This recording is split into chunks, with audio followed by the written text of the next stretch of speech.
नमस्कार दोस्तों, स्वागत है आप सभी को आपके अपने परिवार कौशल क्लासेस 47 पे।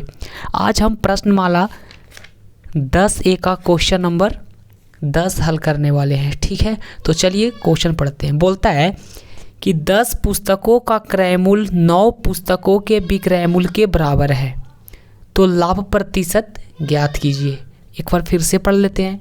10 पुस्तकों का क्रय मूल्य 9 पुस्तकों के विक्रय मूल्य के बराबर है, तो लाभ प्रतिशत ज्ञात कीजिए। ठीक है, तो आप सभी को लिखना है क्वेश्चन नंबर 10 कि माना कि 9 पुस्तकों का विक्रय मूल्य कितना रुपया है? 100 रुपया। 9 पुस्तकों का विक्रय मूल्य कितना रुपया है? 100 रुपया। लेकिन प्रश्न कहता है ना कि 10 पुस्तकों का क्रय मूल्य 100 रुपया है। 9 पुस्तकों का विक्रय मूल्य 100 रुपया है, बट किताब कहता है कि 10 पुस्तकों का क्रय मूल्य कितना है? 100 रुपया। तो सबसे पहले हम एक पुस्तक का क्रय मूल्य निकालेंगे। तो एक पुस्तक का क्रय मूल्य बराबर हो जाएगा 100/10। चूँकि आपको पता है कि 10 किताब का दाम कितना है? 100 रुपया। तो एक किताब का दाम निकालने के लिए 100 को 10 से क्या कर देंगे? डिवाइड देंगे। अगर इन दोनों को आपस में डिवाइड देते हैं तो 10 दहा को 100, यानी एक पुस्तक का कितना हो गया? 10 रुपया। बट ऊपर दिया हुआ है 9 पुस्तक दिया हुआ है उसका विक्रय मूल्य, लेकिन एक पुस्तक का क्रय मूल्य कितना आया? 10। तो 9 पुस्तक का क्रय मूल्य कितना हो जाएगा? 9 × 10 = 90। ठीक है, अब देखो कि यहाँ पे लाभ हुआ कि हानि। सबसे पहले तो आपको दिया हुआ है ऊपर विक्रय मूल्य, 9 पुस्तक का विक्रय मूल्य कितना दिया हुआ था? 10। बट हमारा क्या है? 9 पुस्तकों का क्रय मूल्य आया 90। तो जब विक्रय मूल्य बड़ा रहता है तो उस स्थिति में क्या होती है? लाभ। तो लाभ बराबर एक फार्मूला होता है विक्रय मूल्य माइनस क्रय मूल्य। ठीक, अब विक्रय मूल्य दिया हुआ है कितना? इधर देखो, यहाँ 100, तो 100 रख दिए, माइनस क्रय मूल्य कितना आया हमारा? 90, तो यहाँ पे 90 रख दिए। अगर 100 में से 90 जाएगी तो क्या आएगा? 10। ठीक है, ये तो हमारा आ गया लाभ, बट हमको निकालना है लाभ प्रतिशत। आप सभी को पता होगा कि लाभ प्रतिशत के लिए एक फार्मूला होता है। वो कौन सी फार्मूला है? देखो, लाभ प्रतिशत बराबर फार्मूला होता है लाभ बटा क्रय मूल्य गुने 100। क्या होता है? लाभ गुने 100 बटा क्रय मूल्य। तो हमारा लाभ कितना हुआ था? लाभ देखिए यहाँ पे कितना आया? 10। तो यहाँ पे हम 10 रख दिए लाभ की जगह पे। बट क्रय मूल्य हमारा कितना दिया हुआ है? कितना है? देखो इधर 9 पुस्तक का क्रय मूल्य 90, तो यहाँ पे 90 रख दिए। और 100 फार्मूला के अनुसार 1 0 से 1 0 खत्म हो गया। अगर 10 को 10 से मल्टीप्लाई करते हैं तो कितना हो जाएगा? 100 और बटा 9। अगर आप इसको पूर्णांक में लिखना चाहते हो, अगर आप इसे पूर्णांक में लिखना चाहते हो तो आसानी से लिख सकते हो, या इसको तोड़ेंगे तो हो जाएगा 11.1/9, यानी 11/99। 11 नमा 99 और 100। ये आपका आंसर है। ठीक है, क्वेश्चन समझ में आ गई? एक बार फिर से देख लो, देख लेना एक बार।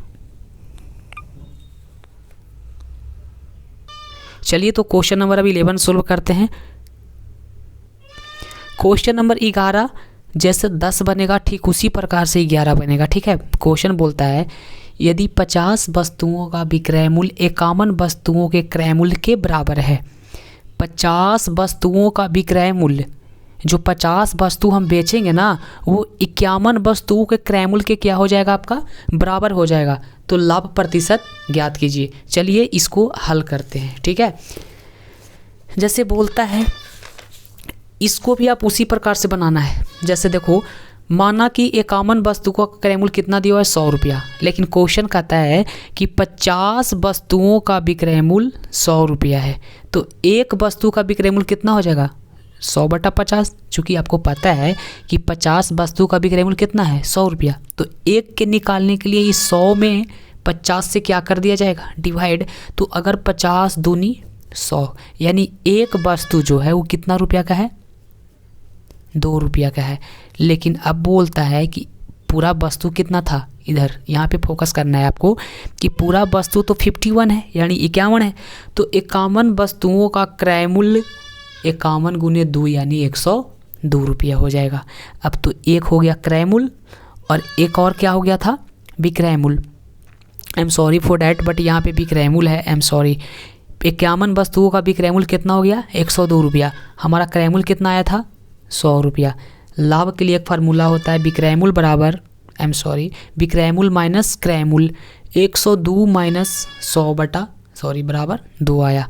अब देखो 100 में से 102 में से अगर 100 को माइनस करते हैं तो कितना आया हमारा 2 आया।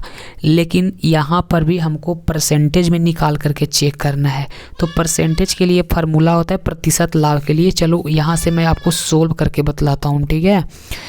लाभ प्रतिशत का एक फार्मूला होता है, लाभ प्रतिशत बराबर फार्मूला क्या होता है कि लाभ बटा क्रय मूल्य गुना 100, ठीक है। लाभ कितना का हुआ था 2 रुपया का, 2 लिख देंगे।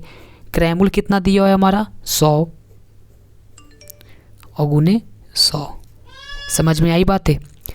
क्रय मूल्य कितना था 100 और लाभ कितना हुआ था 2, तो 100 से 100 खत्म। ये कितना परसेंट आ गया 2% आ गया। ये था आपका आंसर, ठीक है। अगर वीडियो पसंद आई होगी तो प्लीज़ एक लाइक, चैनल को सब्सक्राइब और अपने दोस्तों के पास शेयर ज़रूर करें। चलिए तब तक के लिए जय हिंद, मिलते हैं आप लोगों को नेक्स्ट वीडियो में।